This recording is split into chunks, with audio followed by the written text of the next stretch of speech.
পুরাই অবাক লাগে। মাত্র ৮০ লক্ষ ইহুদির কাছে ১৫০ কোটি মুসলমান জিম্মি।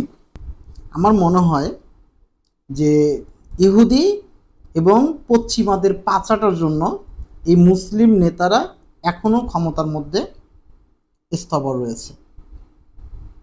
এখান থেকে যদি আমরা বাইর হতে না পারি, অচিরেই আমরা ধ্বংসযজ্ঞে পরিণত হব। পুরো মুসলিম বিশ্বই ক্ষতির সম্মুখীন হবে। আর আমরা চিন্তা ভাবনা করি যে আবাবিল পাখি আইসা যে গাজাবাসীকে রক্ষা করবে না। লজ্জা হওয়া উচিত, আমাদের মুসলিম বিশ্বের লজ্জা হওয়া উচিত। মুসলিম বিশ্ব যদি গাজাবাসীর পক্ষ হয়ে যুদ্ধে অংশগ্রহণ করতে না পারে, তাহলে আমরা একে অপরের কিভাবে মুসলিম হলাম, কিভাবে আমরা মুসলিমরা ভাই ভাই হলাম?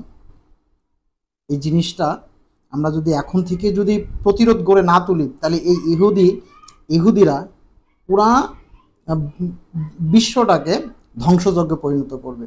আর এটার জন্য আমাদের এই মুসলিম বিশ্বই দায়ী থাকবে।